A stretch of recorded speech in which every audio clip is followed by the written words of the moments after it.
죄에서 하나님께로 돌아오게 하고 죄사함과 나를 믿어 거룩하게 된 무리 가운데서 기업을 얻게 하리라 하더이다. 아멘. 올챙이적 생각이라는 제목으로 함께 하나님 말씀을 나누도록 하겠습니다.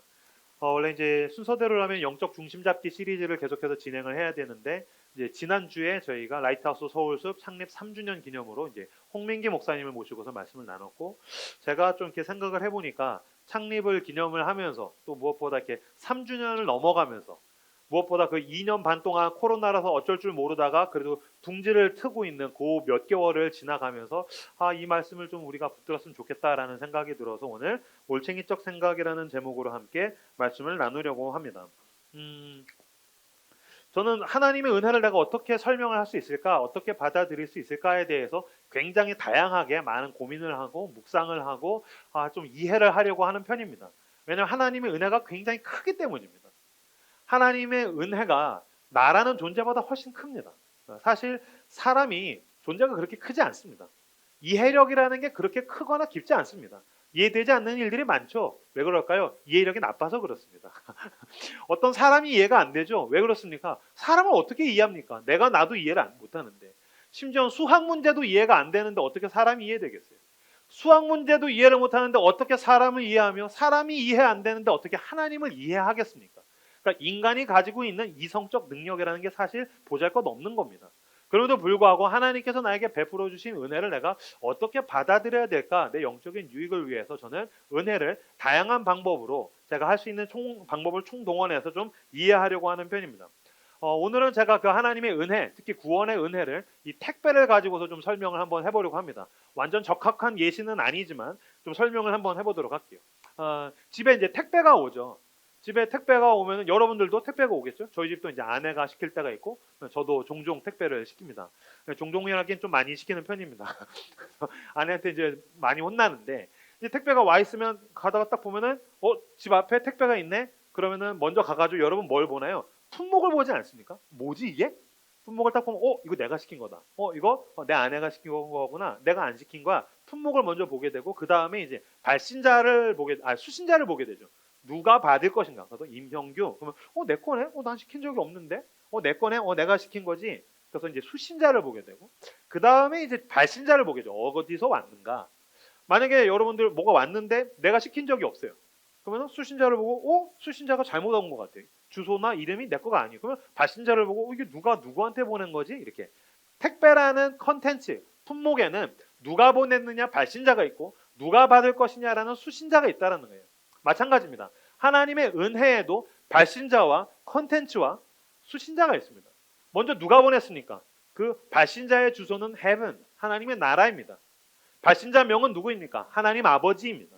하나님 아버지께서 보냈는데 그 택배 박스를 열면, 그 선물의 박스를 열면 누가 나옵니까? 예수 그리스도가 나오는 것입니다. 하나님 아버지께서 예수 그리스도를 보내셨습니다. 그러면 수신자가 있겠죠. 수신자의 이름 임형규입니다. 나에게 보내신 것입니다. 사람들은 여기까지는 알고 있습니다. 하나님께서 나에게 예수 그리스도를 보내셨다. 근데 수신자의 주소를 모르는 경우가 굉장히 많습니다. 오늘 설교의 주제는 이 수신자의 주소에 대한 것입니다. 우리가 굉장히 많이 수신자의 주소를 잃어버립니다. 내가 있는 현 주소, 내가 어디서 받았는가를 굉장히 쉽게 망각하기 때문입니다. 은혜를 받는 수신자의 이름 임형규, 수신자의 주소는 어디입니까? 죄인입니다. 저의 현 주소죠. 제가 예전부터 살고 있었고 사실은 지금도 살고 있는 저의 영적인 현 주소입니다. 죄인, 죽을 수밖에 없는 죄인, 멸망을 향해서 가는 죄인, 혼자서는 절대로 자신의 삶에 답이 나지 않는 한 죄인. 하나님께서 누구에게 예수 그리스도를 보내셨다고요? 죽을 수밖에 없는 죄인에게 은혜를 베푸신 것입니다. 그렇기 때문에 만약에 나는 죽을 수밖에 없는 죄인이 아닌데, 그러면 주소가 잘못된 겁니다. 당신은 그것을 받을 수가 없습니다. 그러니까 성경에서 이야기하는 하나님의 은혜, 여러분들이 구원을 얻는데 조건은 오직 한 가지입니다. 교회에 나오는 것? 아니요. 구원을 받는 유일한 조건은 교회를 나오거나 교회에서 헌신을 하거나 섬김을 하거나 헌금을 하거나가 아닙니다. 나는 죽을 수밖에 없는 죄인이라는 것을 인정하는 사람만이 이 은혜, 예수 그리스도가 나에게서 선물이 되는 것입니다. 이게 나에게서 그때부터 구원의 은혜가 되는 것입니다. 십자가가 나에게서 복음이 되기 시작합니다. 그러니까 이 주소, 죄인, 맞아, 나한테 보는 거구나. 이 죄인이라는 현주소를 알 때만이 은혜가 된다라는 것입니다. 제가 얼마 전에 이제 스승의 날이 됐는데 선물도 이렇게 저희 집으로 보내주셨어요. 제가 이렇게 막 주소도 막 오픈해서 말하고 그랬더니 이제 아내가 제발 녹화되는 설교에서는 휴먼빌까지는 얘기해도 되는데 몇 동 몇 톤지는 얘기하지 말으라고. 무슨 일을 당할 줄 알고 그러느냐. 근데 이제 제가 이제 막 오픈을 했더니 저희 집에 이제 카카오톡이라든지 이런 것들로 선물을 보냈어요. 보니까 재밌더라고요. 선물의 특성은 뭡니까? 내가 구입한 적이 없어요. 내가 주문한 적이 없어요. 내가 선택한 적이 없어요. 그런데 우리 집으로 오더라고요. 마찬가지입니다. 은혜는 선물입니다. 내가 원하는 게 아니에요. 여러분 원해서 교회 나온 사람도 있지만 원치 않은데도 오는 사람들이 있습니다. 그냥 어쩌다 보니까 온 사람들, 친구가 가자고 해서 온 사람들. 이 믿음이란 게 신비입니다. 내가 믿어야지 해서 믿어지는 것도 아니고요. 난 안 믿어 해서 못 믿는 것도 아니에요. 어느 순간인가 믿음의 세계에 진입해 있는 나를 발견하는 거예요. 어떤 면에서 믿음의 스펙트럼이라고 했을 때는 진짜 놀란 건 그겁니다. 내가 무슨 짓을 해도 도망갈 수가 없는 겁니다. 내가 무슨 짓을 해도 빠져나갈 수가 없는 거예요. 무슨 짓을 해도 그 하나님을 거부하는 게 안 되는 거예요. 아마 이거 경험하신 분들이 있을 거예요. 내가 정말 삶이 꼬이고 박살나고 무너지고 해서 내가 믿음이 내 거였으면 난 부인했을 거예요. 안 믿어. 이제 끝이야. 근데 그게 안 되는 거예요. 왜 그렇습니까? 이건 내가 주문하지도 않았고 선택하지도 않았고 내가 고르지도 않았는데 주어졌기 때문입니다. 그래서 뭐라고 합니까? 은혜 이 뜻입니다. 선물이라는 뜻입니다. 예수 그리스도의 십자가의 은혜는 나에게 선물로 주어졌습니다. 그렇기 때문에 나에게 뭐가 없을까요? 자격이 없습니다. 나는 그냥 내가 한 거라고 내 삶을 파괴한 겁니다. 나는 어긋난 길로 가는 겁니다. 나는 내가 한 거라고 내가 뻘짓한 겁니다. 내가 좋아하는 것들을 선택했는데 그게 내 뒤통수를 쳤다고요. 그러니까 나는 열심히 운전해서 갔는데 내가 벼랑으로 갔어요. 예수 그리스도의 십자가의 은혜가 나를 구원했어요. 은혜라는 것은 나는 자격이 없다라는 것입니다. 주님께서 나를 구원하시는 것에 대해서 하나님께서 나에게 놀라운 선물을 주시는 것에 대해서 나는 아무런 자격이 없다. 그러니까 이 선물은 어떤 겁니까? 와, 놀랍다. 어떻게 우리 집에 이런 선물을 보낼 수가 있지? 물론 그런 일은 일어나지 않았습니다만 만약에 여러분이 저희 집에 선물로 콩나물 다가리? 아이팟? 에어팟. 자꾸 헷갈려요. 제가 애플 별로 안 좋아합니다. 전 갤럭시 유저입니다. 그 콩나물 대가리를 보냈어요. 와! 이런 놀라운 선물을. 굉장히 값비싼 걸 보냈어요. 와! 이 놀라운 선물을. 그럼 선물 앞에서 뭐 하겠어요? 나는 자격이 없는데 주어졌으니까 감격하겠죠. 놀라워하겠죠. 발신자를 보니까 어디선가 보냈어요. 어떤 업체에서 보냈어요. 그럼 뭐 하겠어요? 네이버로 그 업체를 검색해서 들어가가지고 거기다가 감상평을 달겠죠. 너무 좋은 사람들이에요. 너무 좋은 업체예요. 우리 집에다가 이런 선물을 보냈어요. 감상평을 달겠죠. 이걸 헌신이라고 이야기하는 것입니다. 나한테는 자격이 없는데 하나님께서 나를 구원하시려고 예수 그리스도를 보내셨어요. 그때부터 뭐 하기 시작합니까? 나는 자격이 없는데 이런 놀라운 선물을 주셔서 놀라워하고 경이로워하고 감격하고 하나님 앞에서 내가 이제 감상평을 남기고 내가 할 수 있는 게 뭐가 있을까? 심장이 뛰기 시작하고 내가 헌신하고 싶어지고 뭔가라도 하고 싶은 팬이 되고 팬을 넘어서 디사이플, 제자가 되고 내가 하나님이 원하시는 대로 내가 그리스도처럼 살고 싶다라는 고백을 하면서 가게 되더라. 이게 헌신이고 희생이고 이렇게 우리가 하게 되더라는 것입니다. 그러니까 먼저 무엇이 있습니까? 은혜가 있고 은혜에 대한 어떤 반응으로서 헌신이 있는 것입니다. 은혜가 있고 은혜에 대한 반응으로서 신앙인의 삶이 있는 것입니다. 그러니까 우리가 열심히 살면 은혜를 받는 게 아니에요. 열심히 살면 구원을 받는 게 아니라고요. 먼저 예수 그리스도께서 한 죄인을 그저 사랑하셔서 십자가에 오르셨어요. 그럼 우리는 따지게 되는 거죠. 아니 왜 그러셨어요? 하나님은 왜 그러신 겁니까? 하나님께서 대답하신 거죠. 내가 널 사랑해. 내가 널 죽게 내버려 둘 수가 없어. 내가 너가 고꾸라져서 망하게 둘 수가 없어. 그래서 내 아들을 내어줬어. 그 사랑 앞에서 무릎 꿇고 항복하고 그제서야 비로소 내 삶을 주님께 드리며 헌신하며 나아가더라. 이것을 그리스도인의 삶. 그러니까 내가 얼마나 죄인인지를 모르는 사람은 사실 은혜에 대한 감격이 없는 것입니다. 내가 얼마나 내에게 베푸신 은혜가 얼마나 큰 것인지에 대한 감격이 없다면 당신은 먼저 십자가 앞에 서야 됩니다. 나의 죄를 위해서 죽으신 예수의 십자가 앞에 나가서 내 삶을 훑어봐야 됩니다. 성경을 놓고 하든지 기도를 하든지 무슨 수를 쓰든지 내가 성령 안에서 나를 훑어보면 뭐가 보이기 시작합니까? 아, 내가 죄인이구나. 죽을 수밖에 없는 죄인이구나. 그것을 보면서부터 다시 영성이 살아나서 나 같은 죄인 살리신 주 은혜 뭐가 나와요? 놀라워.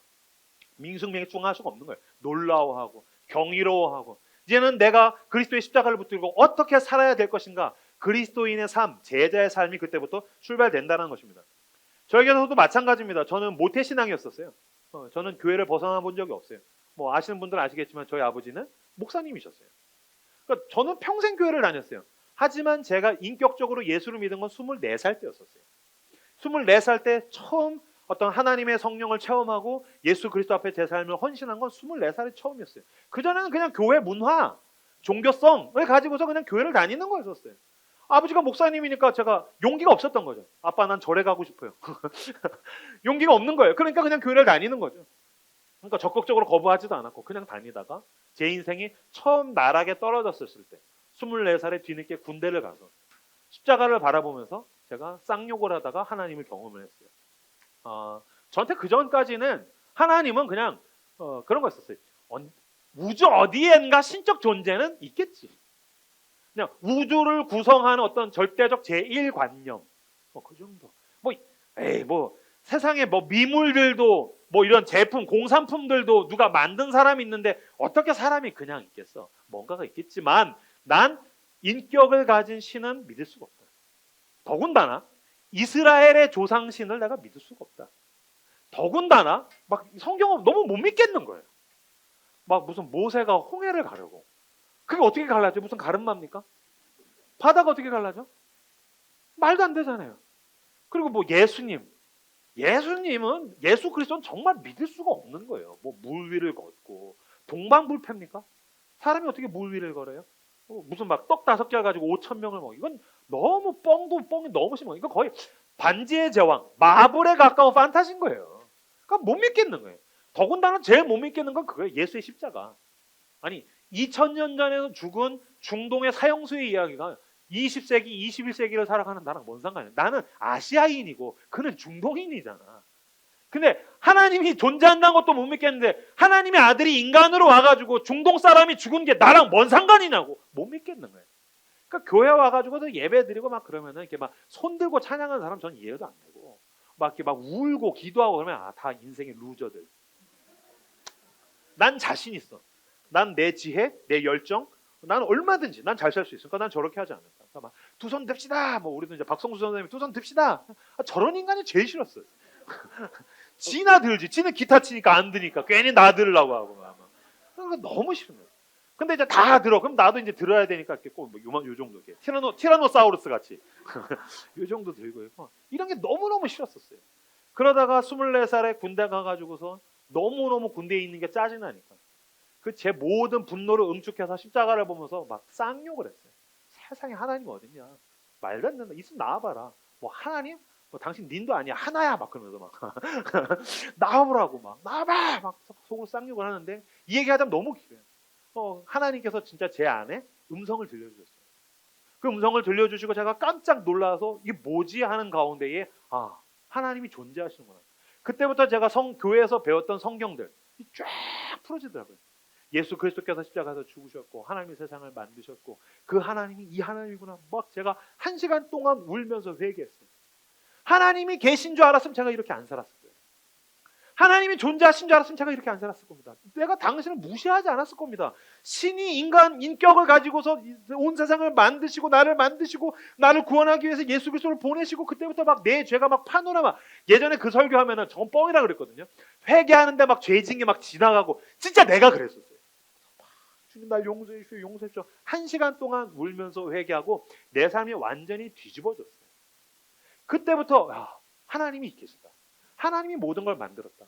하나님께서 나를 사랑하신다. 그때부터 그리스도인으로서의 제 삶이 시작되었어요. 그러니까 나 같은 죄인을 사랑하신 주님께서 내 삶을 찾아오시면서부터 내 삶을 주님께 당연히 돌려드리고 나는 예수 그리스도를 따라가는 그리스도인의 삶이 그때부터 출발되었어요. 그때부터 예배드리는 태도가 완전히 달라졌어요. 예배를 드리면은 하나님께서 나에게 은혜를 부어주시는데 진짜 하늘을 찢고 그 찢어진 틈에서 폭포수같이 은혜를 부어주신 것 같아요. 혼자 손 미친 듯이 들고 있고 기도하고 춤추고 난리를 치는 거예요. 예배 드리면 막 하나님의 은혜가 정말 여기에 막 가득히 넘치는 것 같아요. 그럼 막 심장이 막 뛰어요. 그 이제 예배를 마치면 군대에서 이등병 때 다 자대로 이제 돌아가야 되는데 이등병들이 집에 이렇게 본대에 안 돌아가요. 왜냐면 가면은 이제 주일날 일요일에 이제 가서 따까리 해야 되니까 다 교회에서 자요. 점심 먹고 와서 그 장의자 교회 장의자 이등병들 쫙 누워서 예배 마친 다음에 자는데 저도 예배 막 열렬하게 열정적으로 예배 드리고 밥 먹고 와서 장의자에 누워서 이렇게 자려고 딱 누웠는데 잠이 안 와요. 심장이 너무 두근거리는 거예요. 심장이 막 둥둥둥둥둥둥둥 뛰고 하나님이 나를 사랑하신다. 하나님이 나와 함께 하신다. 정말 난 이 군상을 내가 답이나 하지 않지만 주님께서 나와 함께 하신다. 주님이 나를 도와주신대. 주님께서 나한테 예배를 통해서 은혜 주셨잖아. 난 그걸 믿어. 그럼 심장이 막 하나님 어떻게 저한테 이런 일이 있을 수 있나요? 막 두근거려요. 제가 그 자리에서 벌떡 일어났어요. 은혜가 너무 크다. 내가 뭔가를 해야겠다. 어떻게 할 수 있을까? 쭉 보니까 교회에 예배 마쳤는데 군인들이 성경책을 아무데나 널브러 놓고서 다 돌아간 거예요. 그래서 그 자리에서 일어나가지고 성경책들을 쭉 모아가지고서 서재다가 막 꽂았어요. 그럼 내가 뭘 할 수 있을까? 대걸레를 빨아와가지고서 바닥을 막 닦았어요. 내가 뭘 할 수 있을까? 손걸레를 빨아와가지고서 막 닦았어요. 아무도 나한테 시킨 적 없어요. 아무도 인정해준 사람 없어요. 누가 보든 말든 난 아무 상관없었어요. 원인은 한 가지였어요. 하나님이 임영규라는 죄인을 사랑하셨어요. 그 십자가의 은혜가 내 안에 있었어요. 주님께서 예배를 통해서 베풀어 주신 은혜, 주님께서 예수 그리스도의 십자가를 통해서 나한테 베풀어 주신 이 선물이 너무 커서 난 아무도 시키지 않았는데 이등병 때 출발해서 전역하는 날까지 그 짓을 하고 나왔어요. 어느 날 제가 저녁 예배 때 이등병 때 저녁 예배를 드리는데 외부 교회에서 찬양팀이 왔어요. 찬양팀을 막 와가지고 외부 교회에서 왔는데 군대에서는 볼 수 없는 아리따운 20대 자매들이 있는 거예요. 너무 은혜를 받았어요. 그래서 막 그때만 해도 주님 저 자매입니까? 막 그러면서 혼자 주님 응답인가요? 막 그러면서 혼자 기도하면서 근데 막 찬양팀이 와가지고 찬양을 막 하는데 너무너무 또 은혜를 받았어요. 예배도 엄청 은혜를 받았어요. 은혜 받고 예배가 딱 끝났는데 심장이 막 뛰는 거예요. 하나님 이 은혜가 나한테 너무 큽니다. 주님 나한테 베풀어 주신 은혜가 큽니다. 주님 어떻게 나를 이렇게 사랑하실 수 있습니까? 앞에서 광고하는데 이야기하시는 거예요. 이 악기랑 세팅된 거를 치우고 교회를 정리해야 되는데 도와야 될 사람이 필요합니다. 혹시 도우실 수 있는 분 계신가요? 제가 손을 번쩍 들었어요. 저요. 그래서 나와가지고서 이제 이걸 정리를 하는 거예요. 마이크 줄을 이렇게 감는데 이거 어떻게 감아야 됩니까? 형제 안 해보셨네요. 안 해봤다고. 이렇게 감으면 된대요. 마이크 줄을 막 감는데 하나님이 나 같은 죄인을 구원해 주신 것도 감사하고 예배에서 은혜 주신 것도 감사합니다. 나에게 할 일을 주셨다는 게 너무 감사해서 마이크 줄을 감다가 제가 울었어요. 스피커를 들고서 옮기는데 스피커가 무거워요. 참 무거운데 이걸 누군가가 말라서 예배를 드려서 내가 은혜 받은 거구나. 난 이거 그냥 하는 건 줄 알았는데 이거 누군가가 한 거구나. 이런 사람들의 헌신 때문에 내가 예수 믿고 이런 사람의 헌신 때문에 내가 교회에서 은혜 받을 수 있었던 거구나. 주님 이제는 나도 그 은혜를 알아서 내가 이거를 나를 수 있게 해주셔서 감사합니다. 스피커 들고 나르다가 울었어요. 그랬더니 앞에 있는 사람이 무거워서 우냐고. 그런 거 아니야. 스피커 무거워서 우는 거 아니에요. 이걸 내가 할 수 있게 해줘서 감사하다고. 성령이 충만하니까 주님이 은혜를 베풀어 주시니까 이 은혜가 너무 크니까 주님 내가 뭐라도 할 수 있을까요? 뭐든지 나에게 맡겨주십시오. 첫 월급을 타던 날을 저는 명확하게 기억하고 있어요. 2등병 때 첫 월급을 탔는데 16,000원인가? 18,000원인가? 뭐 그렇게 탔어요. 월급이 봉투에 탁 나왔어요. 그거를 건빵 주머니에 딱 넣었는데 앞에서 그 고참 짝대기 3개 상병님께서 2등병을 모으는 거예요. PX 간다고. 모여. 그리고 딱 모여가지고 건빵 주머니에 다 월급 넣고 딱 줄을 섰어요. 앞으로 가! 막 가는 거예요. PX 간다. PX 가면 이제 먹을 수 있는 것들이 있지. 초코파이랑 뭐 아이스크림이랑 음료수랑 막 생각 머릿속에 막 달콤한 상상들이 막 내 안에 막 가득히 채워졌어요. 막 가면서 난 그걸 먹을 수 있어, 이걸 먹을 수 있어, 먹을 수 있어 막 가는데 젠장 PX 옆이 교회였어요. 십자가를 이렇게 보는데 심장이 막 뛰기 시작해요. 심장이 막 뛰는 거예요. 제가 얘기했어요. 상병님, 저 잠깐 교회를 갔다 와도 되겠습니까? 교회를 왜 가, 임마? 잠깐이면 됩니다. 갔다 와. 대신 금방 와야 돼. 예, 알겠습니다. 막 달려갔어요. 현관을 탁 열고 들어가서 막 찾았어요. 감사원금 봉투. 그래서 감사원금 봉투를 찾아서 제 건빵 주머니에 있던 월급 봉투채로 넣었어요. 그리고 썼어요. 하나님, 나 같은 죄인을 구원해 주신 것도 감사한데 드릴 것이 있게 해주셔서 감사합니다. 그리고서 그거를 헌금함에다 넣었어요. 넣었더니 빈 헌금함이니까 이렇게 툭 떨어지죠. 그리고 그 순간 이제 현타가 온 거죠. 내가 무슨 짓을 한 거지? 월급 봉투째에 넣었어. 아, 미친 거 아닌가? 어떻게 꺼내야 되지? 으아! 그러지 않았어요. 그러지 않았어요. 나를 뭘로 봅니까? 툭 넣고 그 앞에서 무릎을 꿇고 또 혼자 기도회를 하는 거예요. 혼자 부흥회를 하는 거예요. 그냥 그날 나를 죽게 내버려 두셔도 되는데, 나는 죽어도 할 말이 없는 죄인인데, 나는 늘 당신을 거부하면서 살았는데 어떻게 나를 이렇게 사랑하셔서 내 인생에 찾아오셔서 나와 함께 하시고 나를 건져주시고 이제는 주님 내가 드릴 것이 있게 해주셔서 감사합니다. 혼자 막 우는 거예요. 그리고 PX 가가지고서 뭐 사 먹은 척하고, 이명규 너 먹었어? 이명규 먹었습니다. 전 그렇게 한 달 동안 늘 PX 가면은 뭐 먹은 척하고 그러고 왔다 갔다. 둘째 딸 월급을 탔어요. 또 가가지고서 월급 봉투처럼 넣어서 주님 드릴 것이 있게 해주셔서 감사합니다. 세 달째가 됐어요. 주님 드릴 것이 있게 해주셔서 감사합니다. 네 달째부터는 하나님도 조금 부담스러워 하시는 것 같아서 그거는 이제 뭐 10의 2조, 뭐 10의 1조 이렇게 이제 줄여서 하나도 아깝지 않았어요. 정말 하나도 아깝지 않았어요. 누군가가 너는 왜 그렇게 열심히 하니? 누군가가 너는 왜 그걸 드리니? 넌 왜 그렇게 사니? 라고 묻는다면 제 대답은 한 가지였었어요. 하나님의 은혜가 너무 컸어요. 늘 제 심장에 있는 것은 한 가지였었어요. 주님, 어떻게 나 같은 죄인을 위해서 그 아들을 아끼지 않고 주실 수 있습니까? 주님, 나는 그럴 수 없는데 주님, 어떻게 주님은 나 같은 죄인을 사랑하셔서 당신의 아들을 아끼지 않고 주실 수 있습니까? 주님, 내게 은혜가 너무 큽니다. 제 심장에 있는 한 단어를 꼽으라고 한다면 그리스도인으로서 저를 살게 하는 그 한 단어는 보은입니다. 보은. 은혜가 너무 크다. 주님, 나는 늘 많이 받고 조금 드립니다.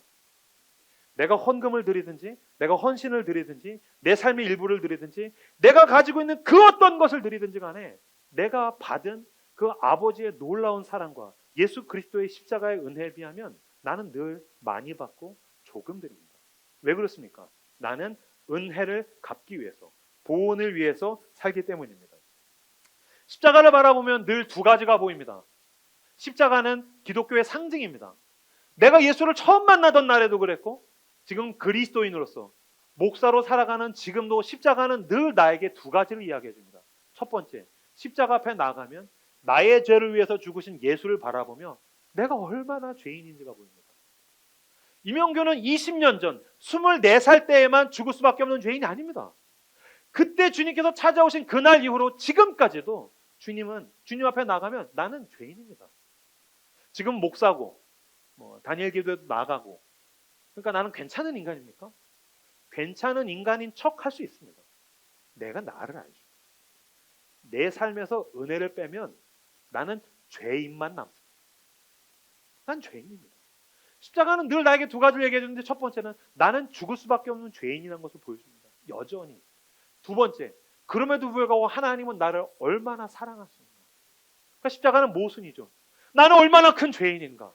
근데 하나님은 어떻게 나를 이렇게 사랑하시나. 이 두 가지 간극이 충돌하면서 나 같은 죄인 살리신 주의 놀라워가 나옵니다.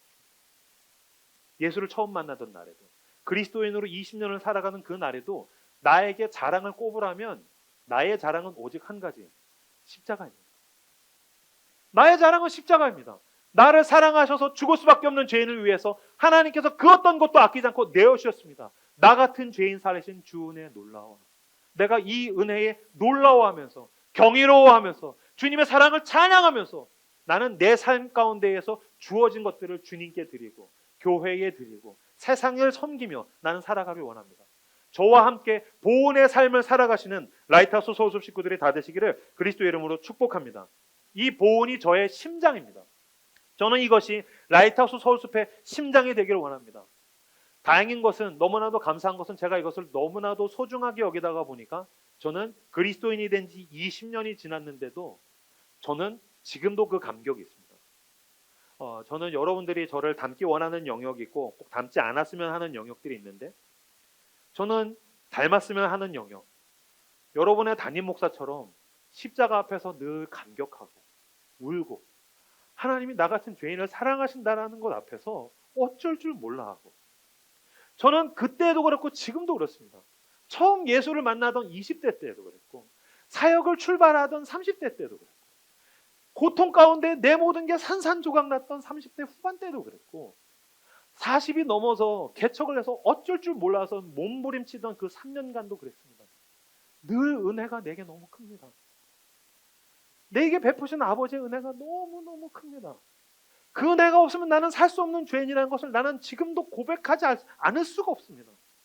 그 은혜가 나를 건졌고, 그 은혜가 나를 살렸고, 그 은혜가 나를 인도했고, 그 은혜로 내가 여기 서 있게 된 것입니다. 내가 어찌 은혜를 빼고 이야기할 수 있습니까? 나의 자랑할 것은 오직 나를 사랑하신 우리 주 예수 그리스도의 십자가입니다.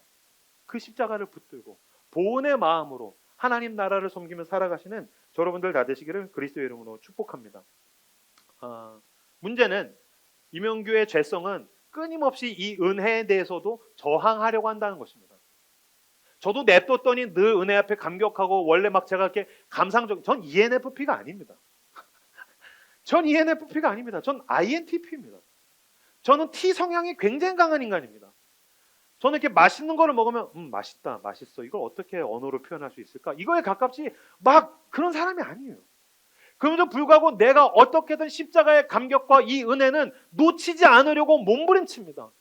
여러분의 그 십자가의 감격을 놓치지 않으려는 몸부림이 우리 교회 전부에게 있으시기를 그리스도의 이름으로 축복합니다. 왜냐하면 몸부림치지 않으면 무뎌집니다. 가슴을 찢으며 회개하지 않으면 가슴이 닫혀집니다. 은혜에 감격하려고 나를 훈련시키고 몸부림치지 않으면 주님은 가장 귀한 걸 주셨는데 그 가장 귀한 것 앞에서 어떻게 됩니까? 당연해집니다. 제가 늘 강조하지 않습니까? 은혜의 반대말은 무엇일까요? 당연함입니다. 은혜의 반대말은 당연함입니다. 그러니까 은혜를 은혜로 받아들이는 사람은 놀라워하고 눈물 짓고 가슴을 치고 왜 날 사랑하나, 왜 날 사랑하나, 어쩔 줄 몰라 하는데, 이게 무뎌지고 무뎌져서 정반대편에 가면 사탄의 목적은 여기 있습니다. 당신은 은혜의 사람이 아니라 당연함의 사람에다가 내려다 놓는 것입니다. 나에게 주어진 모든 게 당연해지는 것입니다. 예배를 드리는 게 당연하고, 나와 함께 예배를 드리는 공동체가 당연하고, 나에게 주어진 나날들이 당연하고, 주님께서 주신 나에게 베풀어 주신 그 선물들이 다 당연해집니다.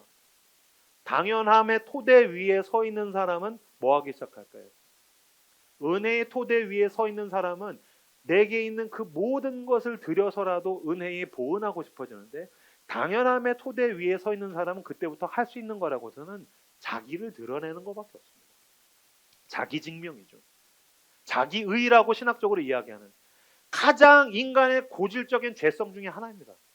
모든 게 당연해요. 그때부터 교회 생활은 자기 증명입니다. 나 교회에서 성경 공부 이만큼 했어. 나 새벽기도 나오는 사람이야. 나 성경 백독했어. 백독한 게 자랑할 겁니까? 자기가 좋아서 새벽기도 하는 거잖아요. 그렇지 않습니까? 자기가 좋아서 성경 읽는 거잖아요. 하나님이 좋아서 기도하고 하나님이 좋아서 성경을 읽었는데 왜 성경 백독하고 새벽기도 하면 안 나온 사람을 다 죄인으로 만들어 버립니까? 내가 하나님을 사랑하면 그 사랑으로 흘려보내는 거죠. 근데 그때부터 자기 증명하기 시작하는 거예요. 나는 교회에서 헌신하고 있지, 봉사하고 있지, 헌금하고 있지, 나는 선교 갔다 왔어, 나는 신학을 배웠어, 나는 목사야, 나는 이렇게 부흥을 일으켰어. 내가 그리스도의 몸된 교회를 위해서 그 어떤 것을 했을지라도 이 그 어떤 것, 내가 노력한 그것보다도 더 큰 은혜를 모른다면, 그 은혜 앞에 감격할 줄 모른다면 그 사람은 영적으로 죽은 상태입니다. 내가 죽을 죄인이란 것을 모르고 내 죽을 죄를 위해서 십자가에서 죽은 그 예수의 십자가의 은혜 앞에 나아가서 감격할 줄을 모른다면 슬퍼하셔야 됩니다. 당신의 영혼은 죽었기 때문입니다. 당신의 영혼은 문둥병자같이, 그 한센시병같이 감각을 못하고 있기 때문입니다.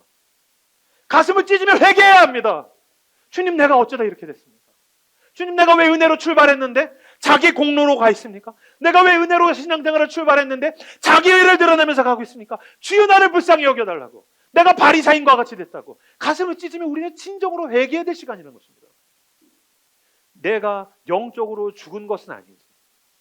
교회에서 처음은 감격으로 은혜로 출발했는데 어느 순간인가 바리새인처럼, 내가 젊었었을 때 가장 경멸하던 어떠한 누군가처럼 되는 것은 아니지.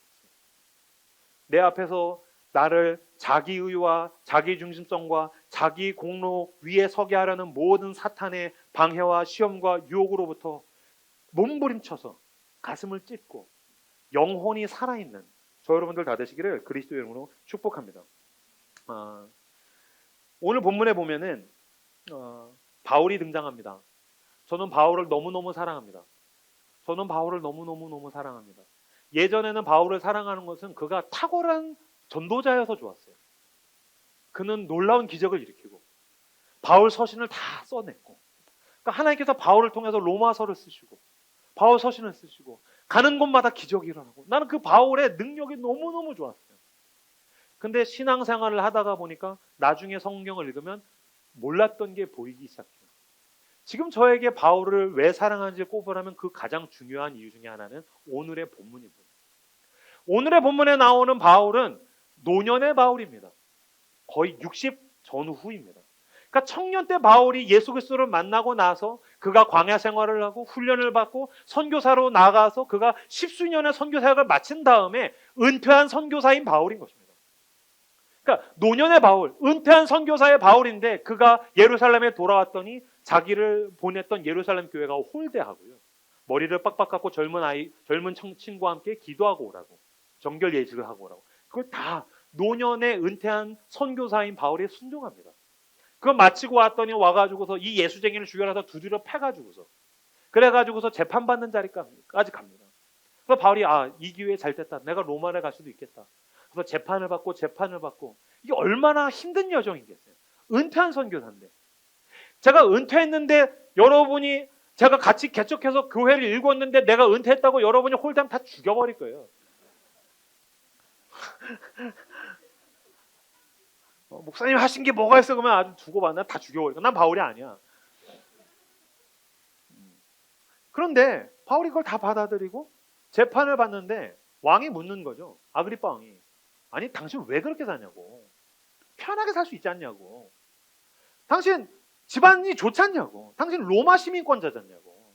당신 금수저고 학벌도 좋고 다 좋은데, 그러면은 지금으로 치면 그냥 강남에 좋은 데서 있다가 그냥 노년 잘 여행하면서 다니다가 살 수 있는데 왜 괜히 예수 타령하고 괜히 그래가지고서 일을 크게 만들어가지고 지금 젊은 애들한테 두드려 맞아가지고 감옥에 갇혀있고 피떡대가지고서 수갑 차고 발에 차고 차고 와가지고서 이거 왜 그러냐고 아그리빠 왕이 묻는 거예요.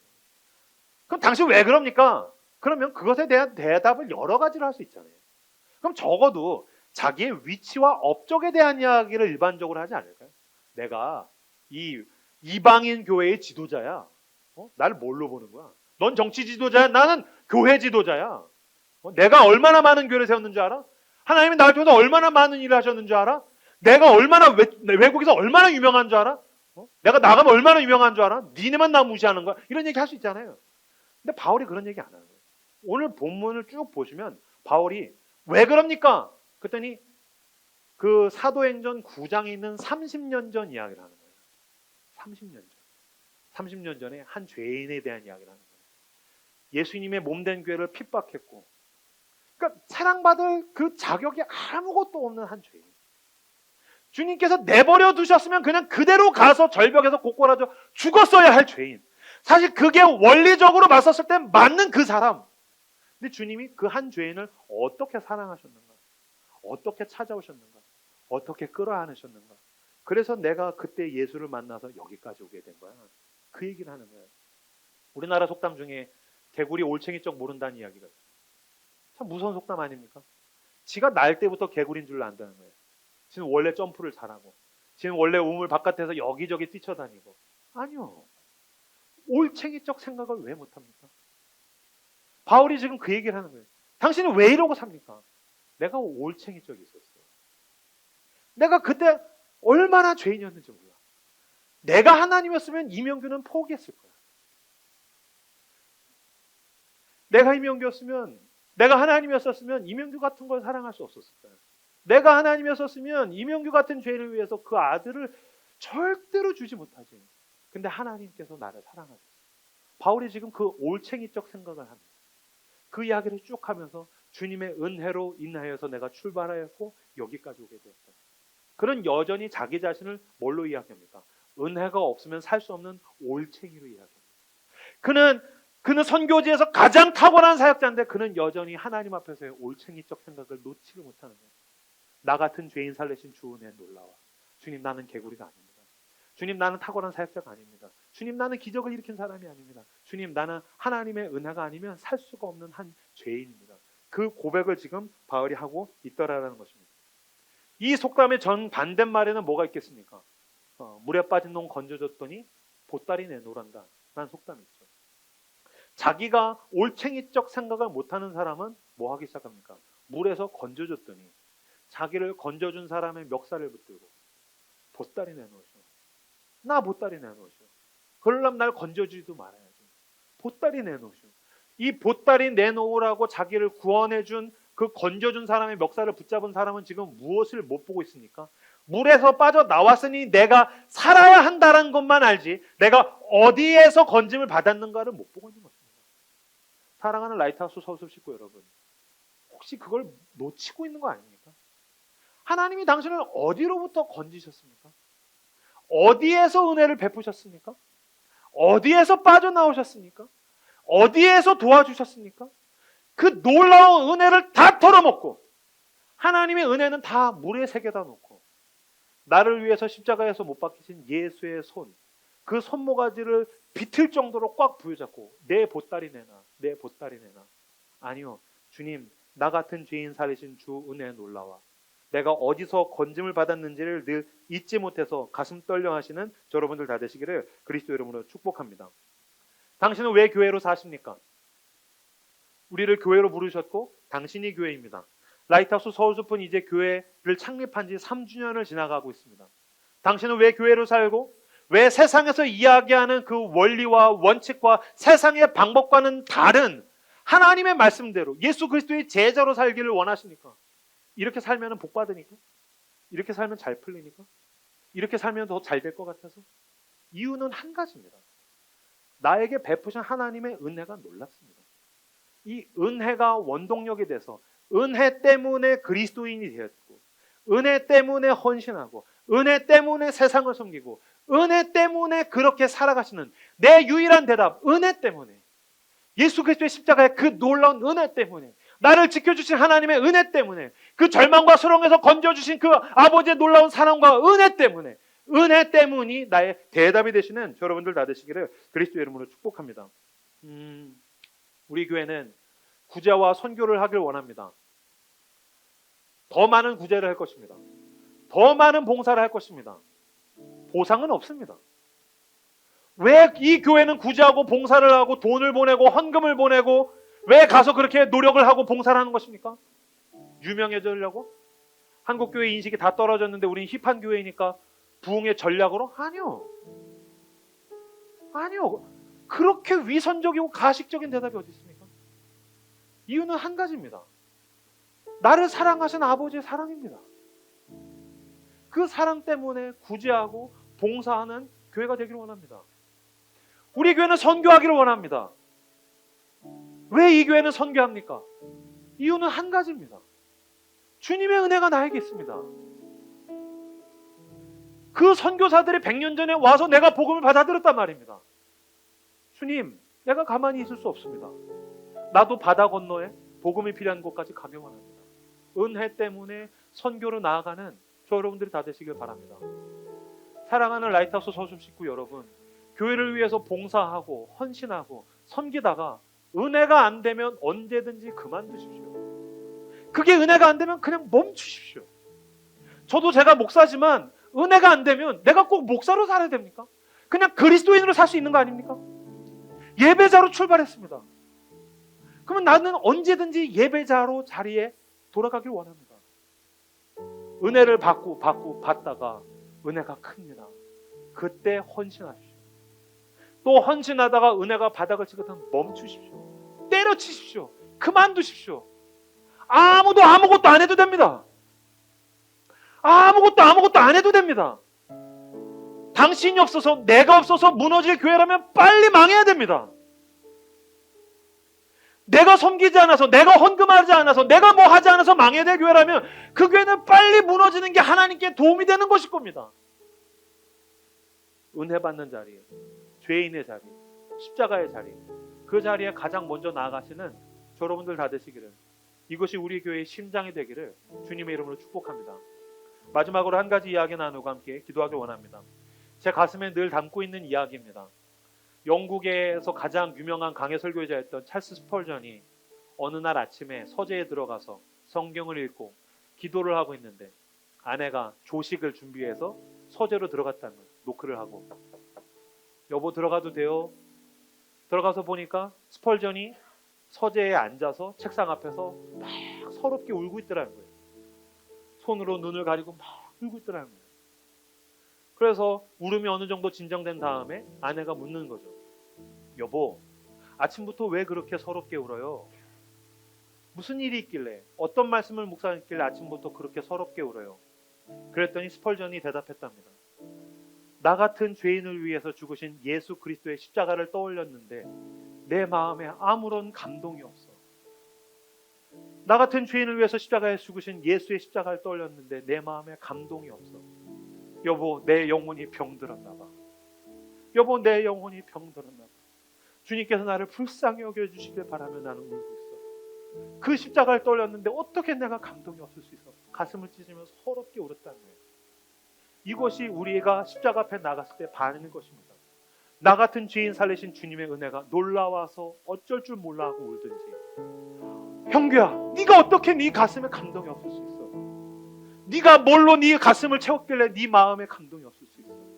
주님 나를 불쌍히 여겨달라고 가슴을 찢으시는 우리 교회 성도들 다 되시기를 그리스도 이름으로 축복합니다. 우리가 함께 나눈 말씀을 붙들고, 주여 내가 은혜로 살아가게 하여 주옵소서. 은혜가 원동력이 되게 하여 주옵소서. 은혜가 내 영혼을, 내 삶을 가득히 채워서 주여 내가 이 은혜에 보은하며 살아가는 하나님의 사람, 그리스도의 제자가 되게 하여 주시옵소서로 함께 기도하며 나아가겠습니다. 기도합시다. 주여 아버지 감사합니다.